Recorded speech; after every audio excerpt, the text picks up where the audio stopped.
Hello everyone and welcome back to my YouTube channel. तर आज तारीख आहे 28 आणि आज आपल्या MHT CET रजिस्ट्रेशनची लास्टची डेट आहे. आय होप तुम्ही सगळ्यांनी तुमचे फॉर्म फिल केलेले असतील, कारण ऑलरेडी आपल्याला 4 दिवस एक्सटेन्शनमध्ये भेटले होते. तुम्हाला तुमचे जे डॉक्युमेंट्स काही भेटले नसतील ते तुम्हाला कलेक्ट करून तिथे अपलोड करण्यासाठी वेळ देण्यात आला होता आणि आय होप तुम्ही सगळ्यांनी व्हेरिफिकेशनसुद्धा नीट पार पाडलं असेल. तर आता ह्यानंतरची प्रोसेस काय असणार आहे, तर आता आपली एक प्रोव्हिजनल मेरिट लिस्ट येईल. त्यानंतर आपल्याला थोडासा पिरियड दिलेला असेल ज्यामध्ये आपण आपल्या फॉर्ममध्ये एडिट्स करू शकतो, जसं की तुम्ही तुमची कॅटेगरी चेंज करू शकता किंवा अजून काही तुमची इन्फॉर्मेशन चेंज करायची असेल तर तीसुद्धा तुम्ही तिकडे करू शकता. आणि त्याचसोबत त्यानंतर 6 ऑगस्टला आपली जी फायनल मेरिट लिस्ट आहे ती येणार आहे आणि त्याच्यानंतर सुरू होणार आहे ते म्हणजे आपले कॅप राऊंड्स. सो कॅप राऊंडमध्ये आपल्याला खूप अवेअर राहायला लागतं की आपल्याला दुर्लक्ष करून चालत नाही आपल्या कॉलेजकडे, तिथे कसे आपल्याला अलॉट्स होतात त्याकडे. पण ह्या सगळ्यामध्येच खूप महत्त्वाचं असतं ती म्हणजे आहे आपली कॉलेज लिस्ट.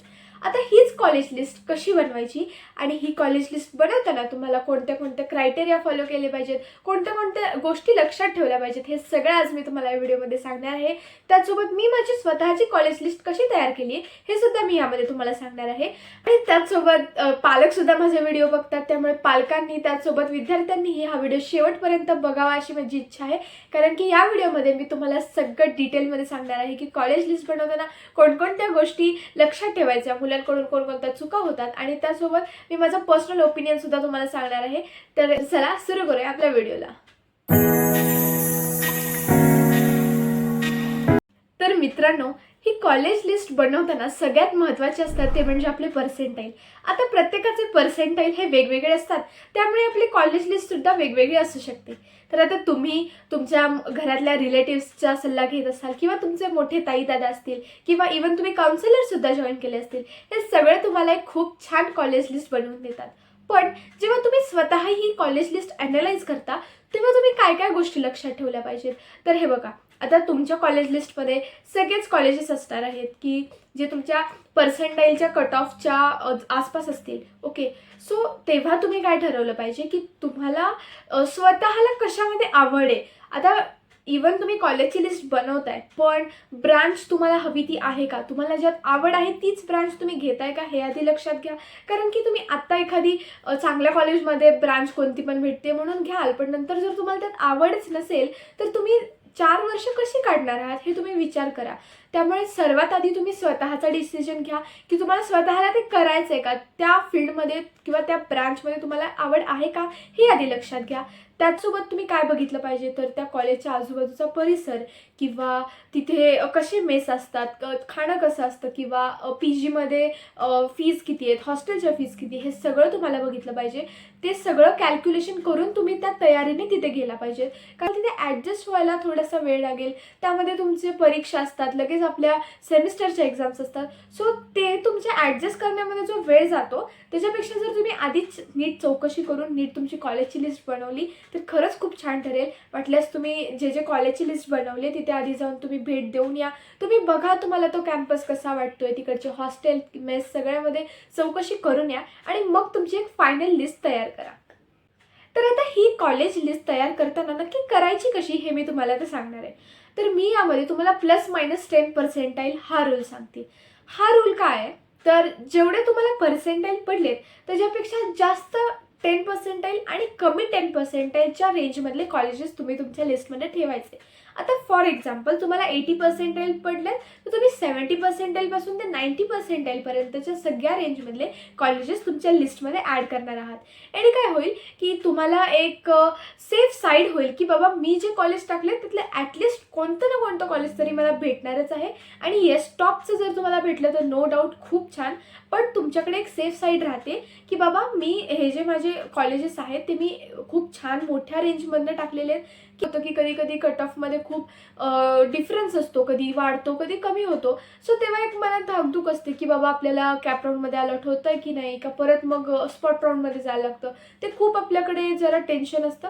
सो त्याच्यापेक्षा काय की तुम्ही 10% जास्त म्हणजे 90%चे कट ऑफ असणारे सुद्धा कॉलेजेस घ्या, त्यानंतर 80% असणारे मधले सगळे घ्या, त्याच्यासोबत 70% पर्यंतचे असणारे सुद्धा कॉलेजेस तुमच्या लिस्टमध्ये ठेवा, जेणेकरून तुम्हाला काहीही टेन्शन होणार नाही. आता जर आपण कॉलेज कट ऑफचं बघायला गेलं तर हे कॉलेजचे जे कट ऑफ्स असतात ते कॅटेगरीनुसार बदलतात. लेडीजसाठी सुद्धा वेगळा कट ऑफ असतो. इवन वेगवेगळ्या ज्या कॅटेगरीज आहेत जसं की OBC, SBC, VJNT, आता SCBCचे सुद्धा रिझर्वेशन 10% झालेले आहेत. सो त्याच्यासाठी सुद्धा वेगळा कट ऑफ असणार आहे. त्यामुळे या सगळ्या कॅटेगरीचे जे कट ऑफ्स असतात ते वेगवेगळे असतात. तुम्हाला तुमच्या कोणती कॅटेगरी आहे त्यानुसार तुमचे जे कट ऑफ्स आहेत ते चेक करायचे. पण मी आता तुम्हाला म्हणेन की तुम्ही लास्ट इयरचे कट ऑफ सध्या तरी जास्त त्याच्यावरती डिपेंड राहू नका, कारण की एका वर्षामध्ये खूप चेंजेस होतात. इवन स्टुडंट्सची संख्या वाढलेली आहे, त्यामुळे कट ऑफ वाढतील कमी होतील आपण आत्ता काही प्रेडिक्ट करू शकत नाही. सो आत्ता सध्या मी जसं तुम्हाला म्हटलं की +-10% रूल ठेवा, जेणेकरून तुम्हाला काही टेन्शन होणार नाही. आणि कॅटेगरी तुमची जी आहे त्याप्रमाणे जर तुम्ही लिस्ट बनवली तर तुम्हाला एक सेफ साईड होऊन जाते की माझी लिस्ट एकदम मस्त बनलेली आहे आणि आता जर मला काही चेंज करायचं आहे तर मी माझ्या मनाने एक छोटासा चेंज केला तरी जास्त त्याच्यामध्ये काही प्रॉब्लेम होणार नाही. सो जी कॅटेगरीचे कट ऑफ्स असतात ते तुम्ही एकदा बघा, त्यामध्ये कसा डिफरन्स असतो ते तुम्ही ॲनालाइज करा आणि मग तुमची जी लिस्ट आहे ती बनवा. मित्रांनो, ही कॅपराऊंड प्रोसेस नक्की असते कशी, तर पहिले असतो कॅपराऊंड 1, त्याच्यानंतर कॅपराऊंड 2, त्यानंतर कॅपराऊंड 3, त्यानंतर येतो स्पॉट राऊंड आणि त्याच्यानंतर मॅनेजमेंट कोटामधून ॲडमिशन्स होतात. आता ह्या सगळ्या राऊंड्समध्ये ऑब्व्हियसली सगळे कट ऑफ्स खूप डिफर करतात. कॅपराऊंड 1मध्ये जो कट ऑफ असतो तो कॅपराऊंड 2मध्ये कमीही होतो किंवा वाढतोही. त्यामुळे जी तुम्ही लिस्ट बनवताय आणि जे कॅपराऊंडमध्ये तुम्हाला कॉलेज अलॉट होतं त्यामध्ये तुम्ही नीट लक्ष द्या आणि काहीही चूक करू नका, जेणेकरून तुम्हाला नंतर रिग्रेट करायला लागणार नाही. आता आपल्यामधल्याच बऱ्याच जणांनी JEE दिलेली आहे. असं नाही की फक्त CETच्याच मार्कांवरून अलॉट होतं, JEEच्या मार्क्सवरून सुद्धा महाराष्ट्रामध्ये कॉलेजेस अलॉट होतात. आणि जर का तुमचं CETचा सुद्धा स्कोअर छान असेल तर तुमचे बेस्ट स्कोअर घेतात. तुमचा कोणताही चांगला स्कोअर आहे तो तिथे अनालाइज केला जातो. पण त्यामुळे बरेच जण मला विचारतात की मग मला JEEमध्ये कमी आहेत, सो मी CETचाच फक्त मार्क्स टाकले. असं काही नाही. तुम्हाला JEEमध्ये कमी आहेत ठीक आहे, तुम्हाला CETमध्ये तरी चांगले आहेत ना, सो तुम्हाला CETच्या बेसिसवर सुद्धा ॲडमिशन मिळून जातं. त्याचा काही प्रॉब्लेम नसतो. फक्त एवढंच की JEEचे मार्क्स टाकलेत आणि ते जर छान असतील तर त्यावरून सुद्धा तुम्हाला कॉलेज अलॉट होतं. त्यामुळे काही टेन्शन घेऊ नका. तर मित्रांनो, इथे मी एक तुम्हाला लिस्ट दिलेली आहे जी जनरल लिस्ट आहे. याच्यामध्ये मुंबई, पुणे ॲज वेल एज सांगलीमधील वालचंद कॉलेजसुद्धा मी ॲड केलेलं आहे. सो आता फर्स्ट माझं काय येतं की मी इथे मोस्ट ऑफ द CS आणि IT हेच ब्रांच घेतलेले आहेत, कारण की बऱ्याच जणांचा कल हा सध्या CS आणि ITकडे आहे. मी तुम्हाला दुसऱ्या ब्रांचेसची सुद्धा जे लिस्ट आहे ते मी दाखवेन, पण सध्या तुम्ही ही बघा, यामध्ये बघा की मी जनरल पर्पजनुसार ही लिस्ट बनवली आहे. आता फर्स्ट मी टाकलं ते म्हणजे VJTI आहे, त्यामध्ये CS आणि त्यानंतर IT. नंतर मी टाकलं ते म्हणजे COEP आहे. आता तुम्हाला हवं तर तुम्ही COEP सुद्धा वरती टाकू शकता. मी इथे मुंबई युनिव्हर्सिटी आहे म्हणून मुंबई युनिव्हर्सिटीला फर्स्ट प्रेफर केले, त्यामुळे इथे मी VJTI CS आधी टाकले, त्यानंतर IT, त्यानंतर COEP CS. आता COEPमध्ये IT नाही आहे, त्यामुळे CS नंतर तुम्हाला डायरेक्ट ENTC या ब्रांचकडे यावं लागतं.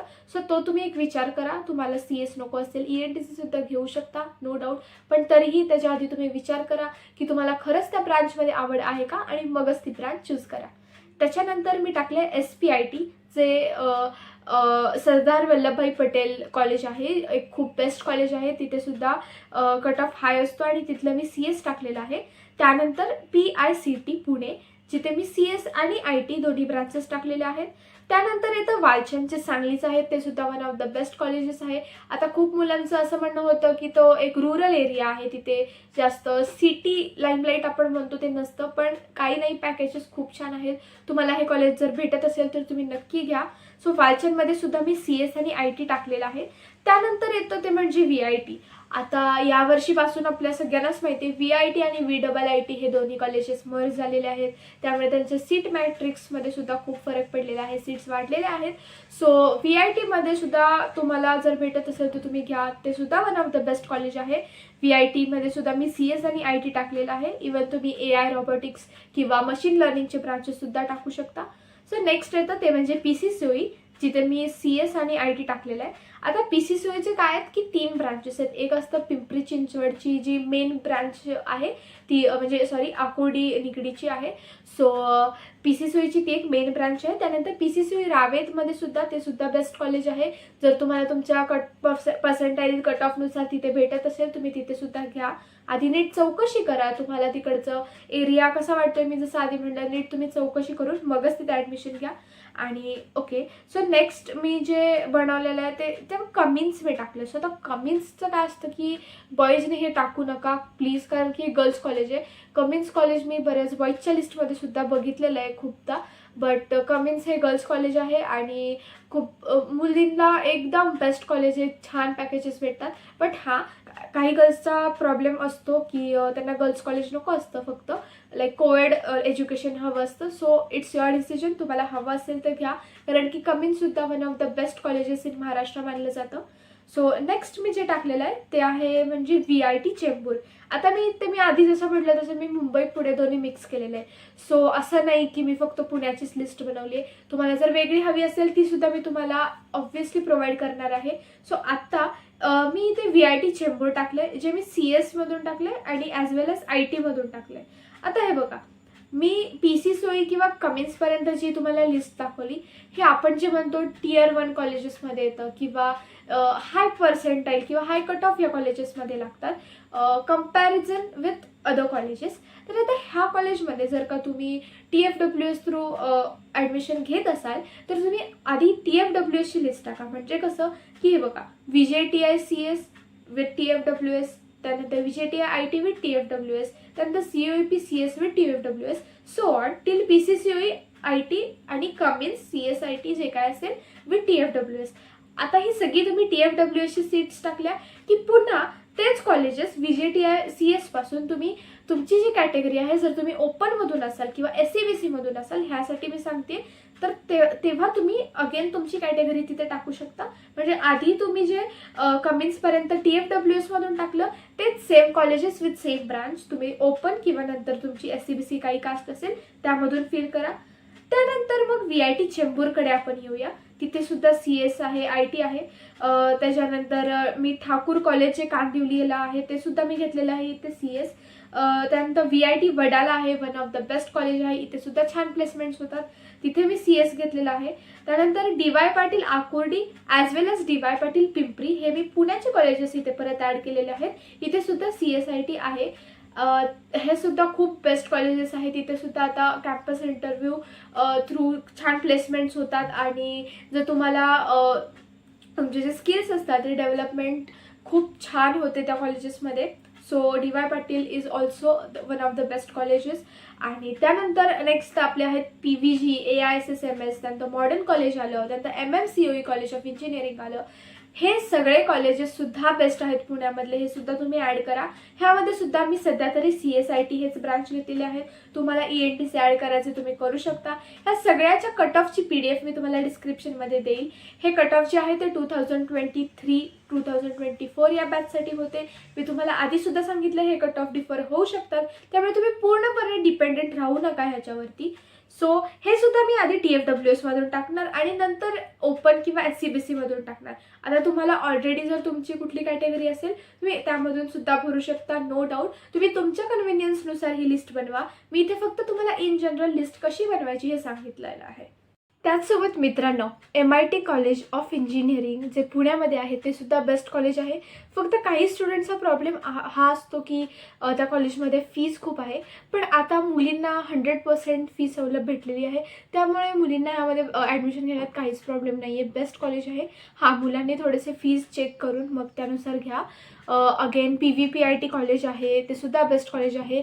इस्लामपूरचं RIT college one of the best college आहे, तिथे सुद्धा छान प्लेसमेंट्स होतात. तुम्हाला तुमच्या पर्सेंटाईलनुसार जर ते कॉलेज भेटत असेल तर तिथे तुम्ही नक्की ॲडमिशन घ्या. देन गव्हर्मेंट कॉलेज ऑफ कराडसुद्धा एक छान कॉलेज आहे, ते तुम्ही लास्टला ठेवू शकता तुमच्या लिस्टमध्ये. त्यानंतर Annasaheb Dange college of engineering येतं, त्यानंतर TKIT कॉलेज येतं, त्याच्यानंतर KBP कॉलेज, जर तुम्ही साताऱ्यात असाल KBP सुद्धा खूप छान कॉलेज आहे, इथे प्लेसमेंटसुद्धा खूप छान होतात. आणि आता इथे नवीन ब्रांचेससुद्धा AI ML किंवा AI डेटा सायन्स निघालेले आहेत. तुम्ही ह्या ब्रांचेसमध्ये सुद्धा ट्राय करू शकता. आणि बाकीचे सगळे जे तुमची कॉलेजची लिस्ट आहे ते आय होप तुम्ही एक छान लिस्ट तयार केली असेल. नसेल केली तर हा व्हिडिओ बघून झाल्या तुम्ही नक्की तुमची लिस्ट तयार करायला सुरुवात करा. तुम्हाला काही डाऊट्स असतील तर तुम्ही मला या व्हिडिओच्या कमेंटमध्ये नक्की विचारा. मी तुम्हाला नक्की आन्सर करेन. आणि त्याचसोबत मी माझी लिस्ट कशी बनवली हे मी आता तुम्हाला इथे डिस्प्ले करते. सो माझी अशी ही लिस्ट आहे. आणि मला MHT-CET मध्ये 98.33% आहेत. सो त्याच्यानुसार मी माझी ही लिस्ट आहे ती बनवलेली आहे. आता मी मुंबई पुणेला जास्त प्रेफर केलं आहे. आणि ही जी माझी CSIT ह्या ब्रांचमध्ये मी घेणार आहे, कारण की मला त्याच्यामध्ये इंटरेस्ट आहे. मी जसं आधी म्हटलं की जर तुम्हाला इंटरेस्ट असेल तरच तुम्ही त्यामध्ये ॲडमिशन घ्या. उगाचच कोणतीही ब्रांच भेटते आहे म्हणून घेऊ नका. कारण की खूप जण काय होतं की ब्रांच वर्सेस कॉलेज हा एक खूप इम्पॉर्टंट मुद्दा आहे. ह्याच्यावरसुद्धा मी व्हिडिओ नक्की बनवेन. माझं ओपिनियन असं आहे की जर बऱ्याच जणांना असतं की मला असे एक पर्सेंटाईल आहेत की मला चांगल्या कॉलेजमध्ये खालची ब्रांच भेटते, पण एका लाईक ॲव्हरेज कॉलेजमध्ये एक छान CSIT ब्रांच भेटते. तर मी काय करू? हे बघा, इट्स ओके, तुम्हाला कॉलेजचा टॅग पाहिजे, ठीक आहे. पण ब्रांच सॅक्रिफाईस जेव्हा तुम्ही करता तेव्हा एक लक्षात ठेवा, जर तुम्हाला त्यात इंटरेस्टच नसेल तर तुम्ही त्यानंतर त्यामध्ये बोर होणार आणि ऑब्व्हियसली तुमचा जो रिझल्ट आहे तो नीट लागणार नाही. त्यापेक्षा जे तुम्हाला तुमच्या हातात आता बेस्ट आहे ते त्यामध्ये तुम्ही तुमचं बेस्ट द्या. सो दॅट तुम्हाला जर अजून स्किल्स डेव्हलप करायच्या, तुम्हाला त्यात आवड निर्माण झाली, तुम्ही स्किल्स डेव्हलप करा. आणि शेवटी तुमचा जो जॉब आहे, तुमचे जे आता प्लेसमेंट्स होतात हे सगळे स्किल बेस्ड आहेत. असं नाही की तुम्ही या कॉलेजमधून आलाय मग तुम्हाला जास्त प्रेफर करणार किंवा तुम्हाला जास्त आम्ही नोकरी देणार, असं काही नाही आहे. तुम्ही येताय कॉलेजमधून ठीक आहे, बट त्यासोबत जर तुमच्याकडे स्किलच नसेल तर काही उपयोग नाही, तुम्हाला कोणी नोकरी देणार नाही आहे. सो तुमचं जर स्किल बेस्ड आहे तर तुम्हाला प्लेसमेंटसुद्धा छान भेटतील. आणि त्याचसोबत जे तुमचं काम आहे किंवा तुम्ही जे काही करताय ते तुम्ही स्वतःच्या आनंदाने करत असाल, ही एक खूप महत्त्वाची गोष्ट आहे. त्यामुळे ब्रांच चेंज करताना नीट विचार करून चेंज करा. आणि हो, कॉलेज जे बेस्ट आहे, जे तुम्हाला बेस्ट भेटतंय ते मिळवण्याचा नक्की प्रयत्न करा. ती वाईबच अशी क्रिएट करा की नाही, मला हे कॉलेज हवं आहे आणि हे मला भेटणारच आहे. मी माझ्या पर्सेंटाईलनुसार, मी जसं आधी म्हटलं तसं +-10% मी माझी लिस्ट बनवलेली आहे. एक खूप छान लिस्ट बनवलेली आहे आणि जे बेस्ट कॉलेज आहे ते मला भेटणारच आहे, अशी वाईब तुम्ही तयार करा आणि नक्की तुमच्या मनाप्रमाणे हे सगळं होईल. आणि स्टुडंट्सनी सुद्धा लिस्ट बनवताना हॉस्टेल ॲज वेल ॲज मेसच्या सुद्धा फीसची चौकशी केली पाहिजे. ते सुद्धा खूप महत्त्वाचं आहे. मी जसं आधी म्हटलं ना, मुलांकडून खूप चुका होतात. म्हणजे आपण कॉलेज सिलेक्ट करतो, आपल्याला एक छान कॉलेज भेटतं, पण तिकडे जाऊन मग आपण हॉस्टेलची काही चौकशी केलेली नसते, मेसची काही चौकशी केलेली नसते आणि फर्स्ट इयरमध्ये तुम्ही लगेच जाऊन PGमध्ये राहाल, रूम घेऊन राहाल, हे थोडं कठीण असतं. फर्स्ट इयर तुम्हाला हॉस्टेलमध्ये राहिलं पाहिजे, कारण की जे तुमची पर्सनॅलिटी डेव्हलप हॉस्टेलमध्ये होते आणि तुम्हाला तुमचे फ्रेंड सर्कल कळतं. सो नेक्स्ट इयर तुम्ही मग शिफ्ट होऊ शकता रूम घेऊन PGमध्ये. सो तुम्ही आधी तिकडचा एरिया चेक करा. मायनॉरिटीवाले कॉलेजेस आहेत, आता बरेच स्टुडंट्स मायनॉरिटीमध्ये येतात. तुम्ही मायनॉरिटीच्या कॉलेजेसचा सुद्धा फायदा घ्या. जर तुम्ही मायनॉरिटीमध्ये येत असाल, तुमचे कट ऑफ थोडेफार तिथे डिफर करतात, तुम्ही त्याचासुद्धा फायदा घ्या. आणि जर का बाकीचे जे स्टुडंट्स आहेत जे तिथे आपली स्वतःची जी होम युनिव्हर्सिटी आहे किंवा तुमची सिटी सोडून तुम्ही दुसऱ्या सिटीमध्ये जात आहात, तर ही चूक करू नका की फक्त कॉलेज बघून मी तिथे जातोय की किती छान प्लेसमेंट्स आहेत अँड ऑल, असं काही बघू नका. तुम्ही प्लीज तिकडचे सगळे एक्सपेन्सेस बघा, कारण की तुमचे पॅरेंट्स, सगळ्यांचेच पॅरेंट्स आपल्याला बोलतात की तुला पाहिजे ते कॉलेज घे, आम्ही फीस सगळी बघतो, तू काही काळजी करू नको. बट स्टुडंट्सनी सुद्धा ह्याचा विचार केला पाहिजे की आपले पॅरेंट्स आपल्यासाठी कशी फी मॅनेज करणार आहेत आणि त्यानुसार तुम्ही कॉलेज सिलेक्ट करा. कारण तुम्हाला कॉलेजसोबतच तुमची जी हॉस्टेल फीज आहे, मेस फीज आहे, इवन त्यानंतर जे कल्चरल ॲक्टिव्हिटीज होतात त्यामध्ये सुद्धा फीज लागतात. सो हे सगळं तुम्हाला विचार करून मग तुमची कॉलेज लिस्ट बनवली पाहिजे, कारण पुढचे 4 वर्ष तुम्ही त्या कॉलेजमध्ये शिकणार आहात आणि त्याच्यानंतर जे तुमचं फ्युचर आहे ते त्याच्यावरती डिसाईड असणार आहे. सो कॉलेज लिस्ट ही खूप इम्पॉर्टंट आहे. आणि आजच्या या व्हिडिओमध्ये मी तुम्हाला सगळे डिटेल्स सांगितलेले आहेत की मी कॉलेज लिस्ट कशी बनवली. आता हो, पुण्यामधले आणि मुंबईमधले मी most of the time prefer केलं, कारण की खूप मुलांचा कल तिकडेच असतो. पण असं काही नाही आहे की इथे छान कॉलेजेस आहेत, तुम्हाला बाकीच्या सिटीजमध्ये सुद्धा खूप छान कॉलेजेस भेटतात. मी जसं म्हटलं PVPIT आहे, RIT कॉलेज आहे, त्यानंतर अण्णासाहेब डांगे कॉलेज आहे, त्यानंतर KBP कॉलेज आहे सातारचं, हे सुद्धा बेस्ट कॉलेजेस आहेत. तुम्हाला फक्त तिथे मन लावून स्वतः अभ्यास करायचा आहे, तुम्हाला तुमचं स्किल डेव्हलप करायचं आहे, एवढंच महत्त्वाचं आहे. तर तुम्हाला हा व्हिडिओ आवडला असेल तर मला नक्की कमेंट्समध्ये कळवा. व्हिडिओला लाईक करायला विसरू नका आणि तुमच्या फ्रेंड्ससोबत हा व्हिडिओ जास्तीत जास्त शेअर करा, कारण की आत्ता सध्या सगळ्या आपल्या फ्रेंड्सला ह्या सगळ्या गोष्टी पासून अवेअर असणं खूप महत्त्वाचं आहे. कारण की आता आपण आपली कॉलेज लिस्ट बनवतोय आणि ती योग्यरित्या म्हणली पाहिजे. आणि जर मी माझं स्वतःचं पर्सनल ओपिनियन तुम्हाला देते, त्याचा जर तुम्हाला मदत होते तर खरंच ही माझ्यासाठी खूप मोठी गोष्ट आहे. तुम्ही हे मला कमेंट्समध्ये कळवा की तुम्हाला माझे व्हिडिओज कसे वाटतात. आणि हो, चॅनलला सबस्क्राईब करायला सुद्धा विसरू नका. धन्यवाद.